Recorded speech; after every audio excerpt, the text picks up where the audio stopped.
आपके एग्जाम के point of view से बहुत ही इंपॉर्टेंट होगा। ये आरआरबी, एनटीपीसी, ग्रुप डी और यूपीपी के एग्जाम के पॉइंट ऑफ व्यू से जो जून जुलाई में होने वाले हैं और यूपी की वैकेंसी आने वाली है। और इसके साथ साथ एक और आपको न्यूज में बता दूं कि होम गार्ड की वैकेंसी भी आ रही है दोस्तों, इसमें भी 44,000 वैकेंसी आ गई है। तो अच्छी खासी वैकेंसी भी है दोस्तों, इसमें आपको काफी ज्यादा बच्चे इसमें पार्टिसिपेट कर सकते हैं, तो इसके लिए भी आपको अच्छा मौका मिल रहा है। ठीक है, तो आप लोग लग जाइए, जो वैकेंसी आ रही है किसी न किसी में तो सिलेक्शन हो ही जाएगा, तो आपको उसके लिए होने के लिए मेहनत करनी पड़ेगी। ठीक है, तो चलते हैं एक मोटिवेशन कोट के साथ में। सफलता का सबसे बड़ा रहस्य है, सफलता का सबसे बड़ा रहस्य है आपके अंदर उत्साह, संघर्ष की इच्छा और सहनशीलता। अगर आपके अंदर उत्साह है, जिज्ञासा है,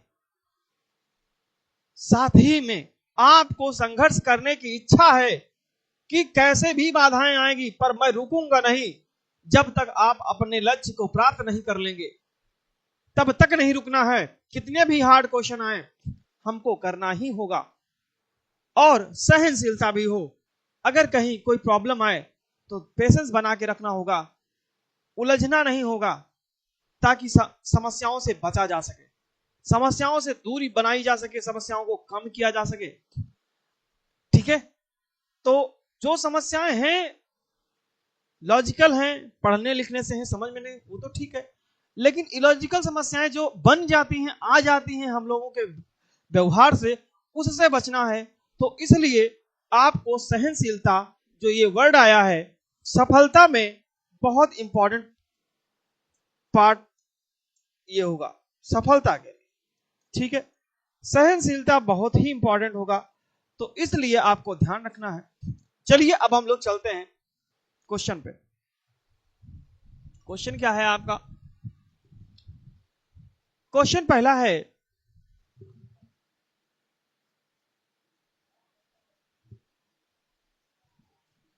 क्वेश्चन कह रहा है कि दिए गए प्रश्न पर ध्यानपूर्वक विचार करें और बताएं कि इसका उत्तर देने के लिए निम्नलिखित कथनों में से कौन पर्याप्त है या नहीं है। ठीक है, आपको इस बात को ध्यान रखना है, ये कथन, कार्यवाही, तर्क संगत, निष्कर्ष, इस तरीके से लगभग ये 4-5 टॉपिक भी हैं और इनसे आरआरबी एनटीपीसी में लगभग 5 से 6 क्वेश्चन पूछे जाते हैं। ये बहुत ही हेल्पफुल होंगे क्योंकि ये 5 से 6 क्वेश्चन काफी बड़ी मात्रा में हो जाते हैं, नंबर ऑफ क्वेश्चन अगर देखा जाए, और यहां गलती होने के जो चांसेस हैं वो भी बहुत ज्यादा है। होता क्या है कि क्वेश्चन का जो कथन है उसके बाद जो निष्कर्ष है, हम लोग निष्कर्ष पे विशेष ध्यान देते हैं, कथन पे ध्यान नहीं देते हैं। और यहां इंपॉर्टेंट पार्ट होगा कथन का, यानी कि कथन क्या कह रहा है वो हमको उसके अनुसार आंसर देना है, ना कि हमको अपने अनुसार देना है या समाज के अनुसार देना है। जैसा क्वेश्चन कह रहा है कोशिश करना है कि उसी के अनुसार देना है।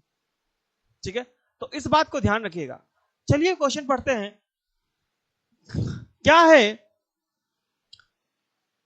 कक्षा में कितने छात्र शतरंज खेलते हैं? ऑप्शन आपके पास है कि जो क्लास है, तो क्लास में कितने छात्र आपसे शतरंज खेलते हैं? केवल लड़कियां शतरंज खेलती हैं। कक्षा में 20 लड़कियां और 15 लड़के खेलते हैं। तो आपको इस बात को बहुत ध्यान से समझना है कि भाई पहले आपसे जो क्वेश्चन कहा गया है स्टेटमेंट, यानी कि स्टेटमेंट जो ये है, तो इसमें से लिखने में टाइपिंग है, स्टेटमेंट आपका ये है और ये आपका कंक्लूजन है, ये निष्कर्ष हो जाएगा। ठीक है, इस बात को विशेष ध्यान रखना है। ठीक है, ये क्या है? निष्कर्ष है। ये आपका ऊपर जो है ये वाला कथन है। तो अब आपको स्टेटमेंट देना है, मतलब जो आंसर है, दोनों कथन पहला और दूसरा पर्याप्त नहीं है, कथन फर्स्ट और सेकंड दोनों पर्याप्त हैं, केवल कथन एक पर्याप्त है, दूसरा पर्याप्त नहीं है, और लास्ट ऑप्शन है केवल कथन 2 पर्याप्त है जबकि कथन 1 पर्याप्त नहीं है। तो आपको इसका आंसर देना है दोस्तों तो आपको बताइए कि कक्षा में कितने शतरंज खेलते हैं, तो आपको केवल लड़कियां शतरंज खेलती हैं। तो ऐसा तो जरूरी नहीं है कि कक्षा में केवल लड़कियां हैं, या अगर होंगी भी तो हो सकती हैं कि मान लो स्कूल जो गर्ल्स कॉलेज होता है तो उसमें लड़कियां ही बैठती हैं। तो ठीक है, कुछ हद तक हम आगे भी देख लेते हैं। कक्षा में 20 लड़कियां और 15 लड़के बैठते हैं, तो आपको ध्यान रखना है कि इसमें से जो आपके ऑप्शन है उसमें कौन सा सही होगा। पहला होगा, दूसरा होगा, तीसरा होगा, चौथा होगा। ठीक है, मैं देख लेता हूं जरा इसमें वीडियो चल रहा है कि नहीं चल रहा है।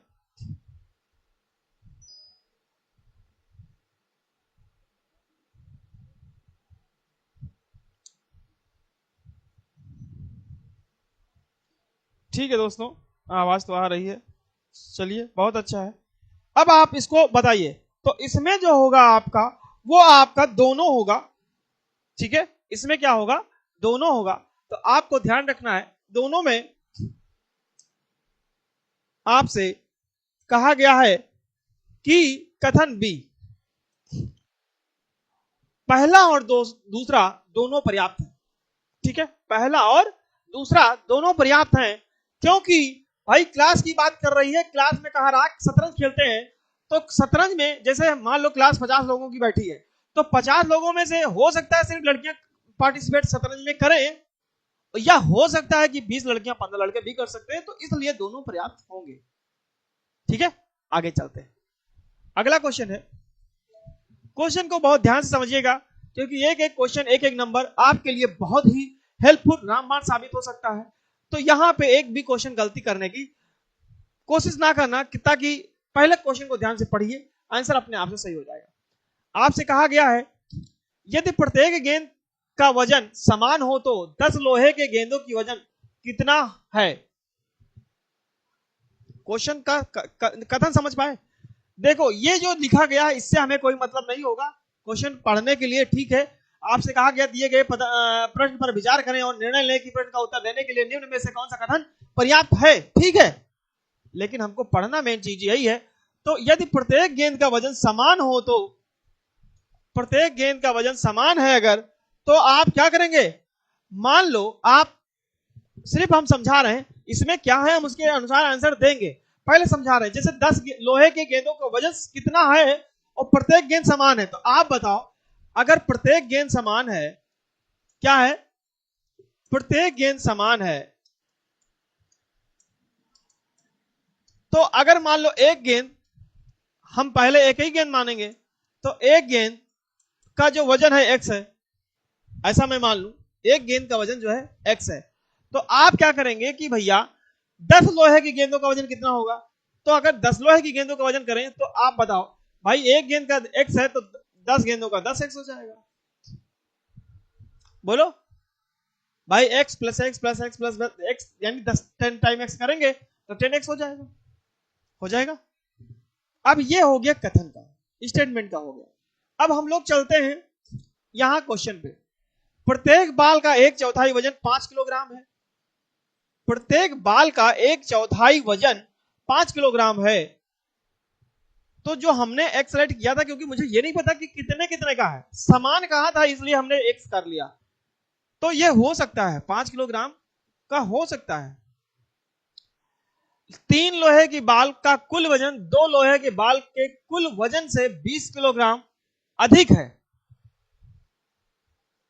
आपको ये बहुत ध्यान रखना होगा कि आपसे क्या कह रहा है। भाई ये तो हो सकता है कि प्रत्येक बाल के वजन 1/4 वजन 5 किलोग्राम है। अगर मान लो चौथाई 5 किलोग्राम है तो इसका मतलब जो एक्स वाली बात होगी वो 20 किलो होगी, 20 केजी होगी, क्योंकि इसका 1/4 जो होगा वो 5 किलो आ जाएगा।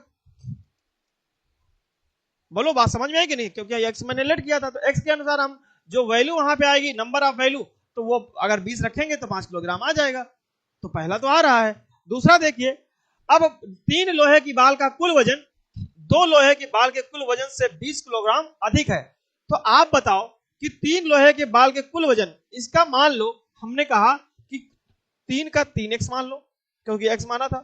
2 लोहे के बाल के कुल वजन से 20 किलोग्राम अधिक है, तो 2 लोहे की यानी कि 2x is equal to 20 KG अधिक है। तो अब आप बताओ, देखो आपके पास ए भी आ गया, x इज इक्वल टू बेटा कितना हो गया 20। अब यही बात यहां पे भी बोली गई है, क्योंकि x जो है हमने 20 लिया था, तभी एक चौथाई उसका 5 किलोग्राम हुआ। और यहां पे भी x इक्वल टू, क्योंकि जो 3 का कुल है उससे दूसरे वाले के कुल वजन का जो मतलब वजन है वो 20 है, तो वही मैंने इसको अगर 3x minus 2x equal to 20 आया तो x इक्वल टू 20 हो जाएगा। तो आपको एक बात ध्यान रखनी होगी यहां पे कि इसका स्टेटमेंट जो आएगा वो आएगा दोनों सही है। कह रहा है कि पहला और दूसरा both statement first and second are sufficient, दोनों कथन पहला और दूसरा पर्याप्त होगा। ठीक है, स्क्रीनशॉट ले लीजिए, तरीका देख लीजिए, फिर हम लोग आगे चलते हैं। ठीक है, फिर हम लोग आगे चलते हैं। उम्मीद करते हैं कि समझ में जरूर आया होगा, और कोशिश करते हैं हम और अच्छा एक्सप्लेन करने की, और आप लोग ध्यान दीजिए ताकि और अच्छे से हम लोग इस पे आगे बढ़ सकें। ठीक है, चलिए अब हम लोग आगे चलते हैं अगले क्वेश्चन पे। उम्मीद करता हूं कि आपने स्क्रीनशॉट भी लिया होगा और समझ में भी आ गया होगा। अगला क्वेश्चन है 3rd नंबर। देखो ये क्वेश्चन, यहां से नंबर ऑफ क्वेश्चन बहुत सारे हैं, और हर प्रैक्टिस सेट में 4 से 5 क्वेश्चन मैं रखता हूं और आते हैं, और ये आए हुए क्वेश्चन भी हैं, इसमें से आ सकते हैं। ठीक है, तो चलते हैं। फिर आपसे कहा गया है कि दिए गए प्रश्न पर विचार करें और निर्णय लें कि प्रश्न का उत्तर देने के लिए निम्न में से कौन सा कथन पर्याप्त है। श्री वाई ने अपनी कार कब खरीदी? श्री वाई ने अपनी कार कब खरीदी? ठीक है, निश्चित रूप से 18 अगस्त से पहले, और परंतु 15 अगस्त से बाद, पहले नहीं। आपको ध्यान रखना है कि 18 अगस्त से पहले और 15 अगस्त के पहले नहीं। इसका मतलब जो कब खरीदी थी, तो आप जरा देखिए, अगर 18 अगस्त से पहले कह रहा है तो 18 अगस्त से पहले, ठीक है, इसका मतलब 17 हो सकता है, 16 हो सकता है, 15 हो सकता है, 14 हो सकता है, 13 हो सकता है, ये सारे होते चले जा सकते हैं। अगली कंडीशन कहा है 15 अगस्त से पहले नहीं, तो इसका मतलब ये सब कैंसिल हो गया कि नहीं हो गया? ठीक है, इससे पहले, लेकिन इससे पहले नहीं, इसका मतलब इसके बाद। तो जो कार खरीदी गई वो 2 डेट हो सकती है, या तो 16 हो सकता है या तो 17 हो सकता है। बात समझ में आई दोस्तों कि नहीं आई? इस तरीके से क्वेश्चन पूछे ही जाते हैं, तो आपको क्या करना है, या तो 16 हो सकती है या तो 17 हो सकती है। अब हम अगला स्टेटमेंट चलते हैं। Certainly after 16 August but not later than 19 August, यानी कि निश्चित रूप से 16 अगस्त के बाद, परंतु 19 अगस्त के बाद नहीं। तो 16 अगस्त के बाद कह रहा है और 19 से के बाद नहीं बोल रहा है, तो भैया मेरे जो डेट कंफर्म आ गई है, वो डेट कंफर्म आई है दोस्तों 17 अगस्त। बात समझ में आई? देखो कैसे, यहां से आपसे कहा गया है कि 17 अगस्त, यहां पहले 18 अगस्त और 15 अगस्त के बीच की बात किया, तो ये 16-17 आया। फिर कहा गया है कि 16 से ऊपर और 19 से पहले, तो जो एग्जैक्ट डेट आई वो 17 आई, तो दोनों मिलकर पर्याप्त हैं आंसर देने के लिए। तो आपको आंसर क्या हो जाएगा? आपका आंसर हो जाएगा, दोनों जहां पे लिखा हो स्टेटमेंट अकेला कथन एक पर्याप्त है जबकि अकेला कथन दो नहीं पर्याप्त है, तो ये गलत हो जाएगा, दोनों पर्याप्त हैं। आपको दो alone is sufficient while statement one is insufficient, मतलब ये भी गलत है। सी है, एक मिनट, ये अच्छा, ये थोड़ा सा, एक मिनट मैं थोड़ा शॉर्ट कर देता हूं, दिख नहीं रहे हैं ऑप्शन शायद, अब दिखे है ना। ये कहा गया है कि सी ऑप्शन है, both statement first and second are sufficient, दोनों कथन पहला और दूसरा पर्याप्त है, और दूसरा लास्ट है आइदर फर्स्ट और सेकेंड, या तो ये या तो ये। तो दोस्तों एक बात ध्यान रखनी कि एक दोनों सिर्फ दोनों मिलकर पर्याप्त है, अकेला नहीं, क्योंकि अगर हम अकेला कर लेंगे तो उसमें पहले वाले में 16-17 डेट आई थी, तो 16-17 में हम कैसे बता देंगे किस दिन निश्चित हो गए, नहीं होगी। दोनों को मिलाए तब, यानी कि पहला नहीं, सी ऑप्शन नंबर सही हो जाएगा। अरे भैया लग जाओ यार, 17 नंबर, हाँ कौन सा लग गया?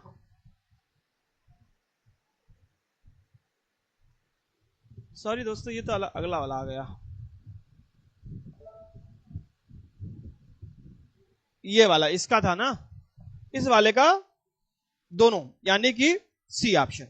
ठीक है, बात समझ में आई दोस्तों। यहां से क्वेश्चन पूछे जाते हैं और आपको ध्यान दीजिएगा, अगर आप प्रैक्टिस सेट लगा रहे होंगे, प्रीवियस ईयर पेपर लगा रहे होंगे, तो आपको अनुभव होगा कि कैसे क्वेश्चन पूछे जाते हैं। ठीक, तो आगे चलते हैं। अगला क्वेश्चन है, अगला क्वेश्चन कह रहा है कि दिए गए कथन का पर विचार करें और निर्णय लें कि प्रश्न का उत्तर देने के लिए निम्न में से कौन सा कथन पर्याप्त है। आर्गुमेंट कथन PQR के लिए कोड क्या है? ABC,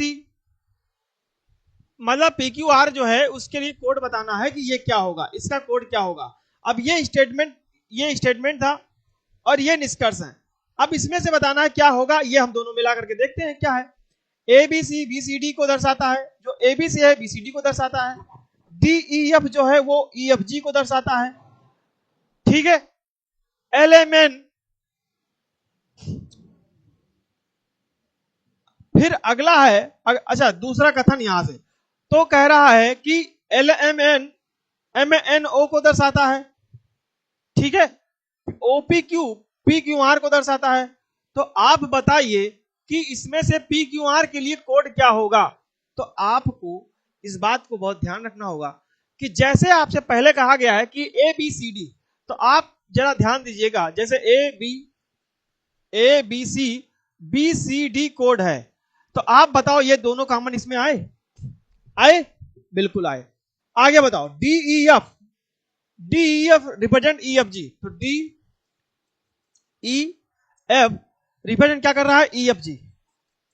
EFG। तो आप बताओ कि भाई यहां पे भी दोनों कॉमन आए, तो इसका मतलब फिर LMN को MNO, यानी यहां पे दो कॉमन आए।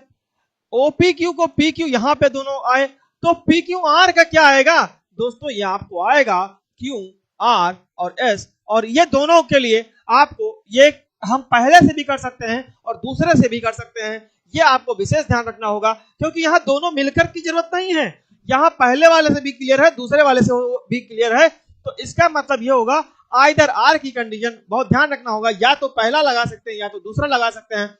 ऐसे क्वेश्चन एकदम 100% पूछे जाते हैं, और आपको विश्वास करके और भरोसा करके आप खुद प्रीवियस लगाएंगे तो आपको समझ में आएगा कि यहाँ पे क्या बोल रहा है और कैसे हमको लगाना पड़ेगा। क्योंकि दोनों में से आपको एक इससे भी आप आंसर दे सकते हैं और इससे भी दे सकते हैं, तो आपको इसका कंडीशन या तो पहला होगा या तो दूसरा होगा, आंसर नंबर बी होगा। आपको विशेष ध्यान रखना होगा और आपका एक नंबर प्लस हो जाएंगे। ठीक है, आगे चलते हैं। एक बार स्क्रीनशॉट ले लो, फिर हम आगे चलें ताकि कोई समस्या आपके लिए ना बने, है ना। आगे चलते हैं। अगला है आपका, चलिए उम्मीद करता हूं कि आप स्क्रीनशॉट भी ले लिए होंगे और फिर हम लोग आगे बढ़ते हैं। अगला क्या है, देखो कंटिन्यू, अभी तक सब वही चल रहे हैं, है ना, सब वही चल रहे हैं, सारे क्वेश्चन लगभग इसी से हैं।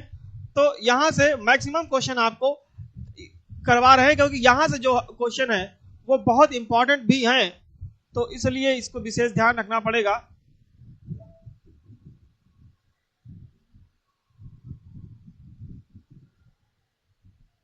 हाँ, ये करवाना था या ये करवाना था? अच्छा, ये वाला हो गया, ये वाला करवाना है। ठीक, चलिए आइए देखिए आज से क्या कह रहा है। दिए गए कथन के आधार पर मां की आयु ज्ञात कीजिए। दिए गए आधार पर मां की आयु बताना है। आइए देखते हैं। मां की आयु, जो मां की आयु है अपने पुत्र की आयु से 10 वर्ष अधिक है। ठीक है, तो मां की आयु अपने पुत्र की आयु से 10 वर्ष अधिक है। तो आप बताओ कैसे करेंगे।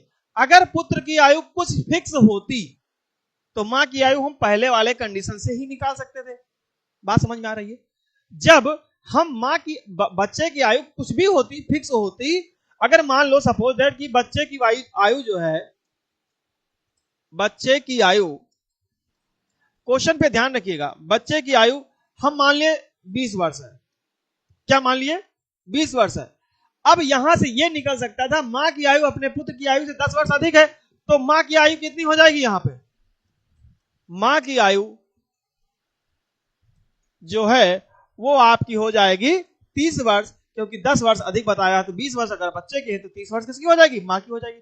लेकिन इसमें ऐसा कुछ कहा तो है नहीं, सिर्फ इतना बताया है कि पुत्र की आयु से 10 वर्ष अधिक है, लेकिन यह नहीं कहा है कि कितना अधिक है, ओ सॉरी, पुत्र की आयु क्या है। इसलिए हम लोग इसका आंसर सटीक नहीं दे सकते। आगे हम चलते हैं, मतलब हेल्प तो हो जाएगी, लेकिन इसके मतलब इसको क्या करना है कि अधिक ये कंफर्म नहीं दी है तो ये एग्जैक्ट नहीं बता सकते पहले वाले से कि मां की आयु कितनी होगी। आइए आगे देखते हैं। पुत्र की आयु पुत्री से 24 वर्ष अधिक है। पुत्र की आयु पुत्री की आयु से कितना अधिक है? 24 वर्ष अधिक है। तो आपको एक मिनट,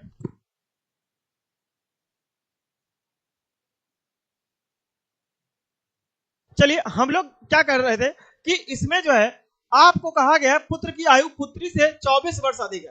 तो जब पुत्री की आयु से 24 वर्ष अधिक है तो आपको एक बात ध्यान रखना पड़ेगा कि अगर हम दोनों को मिला दें, अगर हम दोनों को मिला दें तो हो सकता है क्या? नहीं हो सकता है, क्योंकि दोस्तों पुत्री की भी आयु यहां पे दी नहीं है। पुत्री की जो आयु है, पुत्री की जो आयु है वो दोस्तों दी है? नहीं दी है। तो जब पुत्री की आयु भी नहीं दी है तो हम कैसे क्या मानेंगे? तो इसका आंसर होगा ना तो पहला और ना ही दूसरा, ना ही दूसरा, ठीक है, ना ही दूसरा। तो आंसर नंबर आपको, अच्छा इसमें लगाना तो है ना, बी ऑप्शन, ना तो पहला और ना ही दूसरा। ठीक है, बात समझ में आई कि नहीं आई? तो आपको ये हो जाएगा। ठीक, आगे चले, चलिए अगला है, ध्यान से पढ़िएगा क्वेश्चन। x का मान ज्ञात कीजिए। आपसे कहा गया है x का मान ज्ञात कीजिए कथन में। Which of the following statement sufficient to answer the questions? कौन से कथन निम्न प्रश्न का उत्तर देने के लिए पर्याप्त हैं? Find the value of x, यानी x का मान ज्ञात कीजिए। चलिए, sum of the squares of positive consecutive even number is 52। आपसे कहा गया है कि धनात्मक क्रमागत सम संख्याओं के वर्ग का योग 52 है। दूसरा है कि संख्या का अंतर जो है 2 है। थैंक यू भैया।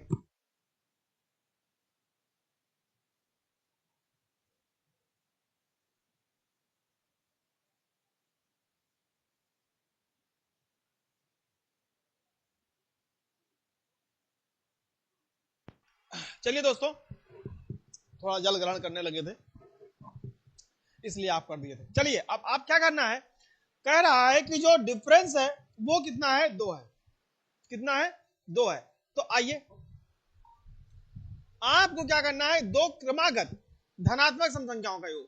तो आपका जो आंसर होगा, तो आंसर की बात है, पहले हम क्वेश्चन का तरीका बताएंगे कि लगेगा कैसे, लगेगा भी कि नहीं लगेगा। सबसे ज्यादा इंपॉर्टेंट बात तो ये है, लगेगा कि नहीं लगेगा। आइए देखते हैं।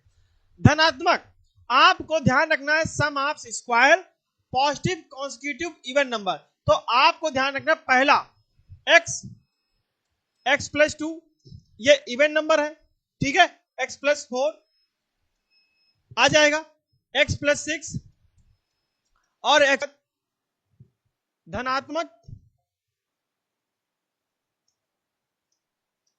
धनात्मक क्रमागत सम संख्याओं के वर्ग का योग। तो आपको क्या करना है, लगातार की बात करते हैं, तो जब लगातार की बात करेंगे तो आपको, और फिर इवन, तो इवन नंबर होते क्या है आपको पता ही है। तो x plus 2, x plus 4, x plus 6, x plus 8। अब आप बताओ 1 2 3 4 और 5, ये 5 जो है कॉन्सिक्यूटिव इवन नंबर हो गए। ठीक है, 5 जो है कॉन्सिक्यूटिव इवन नंबर हो गए। ठीक है, अब आपको क्या करना है, आपको ध्यान देना है कि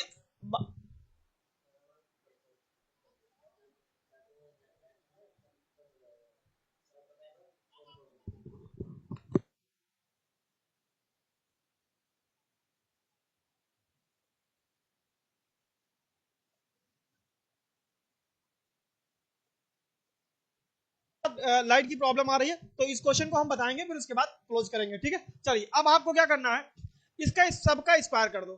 अब यहां पे इसका स्क्वायर कर दो, क्योंकि ये वर्ग की बात कर रहा है। इसका स्क्वायर कर दो और इसका स्क्वायर कर दो। अब ये बात कर रहा है कि इसका जो योग है वो 52 है, तो इसका योग 52 करोगे तो आप बताओ फिर संख्याओं का जो अंतर है, क्या कह रहा है, difference of the number is 2, और जो अंतर है वो 2 है। तो इसका आप बताओ, अब इसको पूरा सॉल्व करेंगे तो बड़ा टाइम लगेगा, हमको सिर्फ इतना ध्यान रखना कि इससे आंसर आ सकता है या नहीं आ सकता है। तो इसका सम हो गया 52, इसका जो सम हो गया वो किसका कितना हो गया 52। अब इसके बाद जो अंतर होगा वो 2 होगा। तो आप ये बताइए कि दो पहला और दोनों दोनों मिलकर पर्याप्त हो सकते हैं कि नहीं हो सकते हैं। अगला केवल 2 पर्याप्त हो सकता है, पहला नहीं पर्याप्त हो सकता है। तो इसका आपको आंसर बताना होगा कि कौन सा आंसर सही हो जाएगा। ठीक है, तो पहला है, दूसरा है, या दोनों मिलकर नहीं है, या दोनों मिलकर हैं। तो आप इससे अगर निकालेंगे तो 52, तो इसका मतलब यहां तो जब इसको पूरा सॉल्व करेंगे तो यहाँ x की वैल्यू तो आ ही जाएगी। आ जाएगी कि नहीं आ जाएगी भाई, आ जाएगी। क्यों, कैसे आ जाएगी जरा देख लो। अगर हम इसको ब्रेक करेंगे तो एक्स स्क्वायर तो है ही है, यहाँ पे एक्स स्क्वायर प्लस 2 का 4 हो जाएगा, और 2 2 4 एक्स हो जाएगा। हम थोड़ा तरीका बता रहे हैं, तो यहाँ पे 2 एक्स स्क्वायर हो जाएगा, फिर कितने 5 एक्स स्क्वायर हो जाएंगे, टोटल 5 एक्स स्क्वायर हो जाएंगे, प्लस कुछ नंबर आएगा। तो यहाँ पे क्या बन जाएगा, क्वाड्रेटिक इक्वेशन बन जाएगा। क्या बन जाएगा, क्वाड्रेटिक इक्वेशन बन जाएगा। और जब क्वाड्रेटिक इक्वेशन बन जाएगा तो आपका आंसर यहां से आ सकता है। ठीक है, तो पहला पर्याप्त है, पहला पर्याप्त है, लेकिन दूसरा डिफरेंस 2 दे रखा है। तो डिफरेंस किसका 2, संख्या का अंतर 2 है। कौन सी संख्याओं का अंतर 2 है, नहीं कहा गया है। इसलिए आपका पहला आंसर सही हो जाएगा, दूसरा नहीं होगा। फर्स्ट, पहला पर्याप्त है, दूसरा पर्याप्त नहीं है, और आंसर नंबर आपका हो जाएगा सी। ठीक है, तो अगली क्लास इसी के आगे कंटिन्यू मैं कल करूंगा, क्योंकि यहाँ पे लाइट की प्रॉब्लम चल रही है। देखते हैं, अगर लाइट आ जाएगी तो क्लास ले लेंगे, नहीं तो फिर इसके आगे कर लेंगे। ठीक है, थैंक यू क्लास।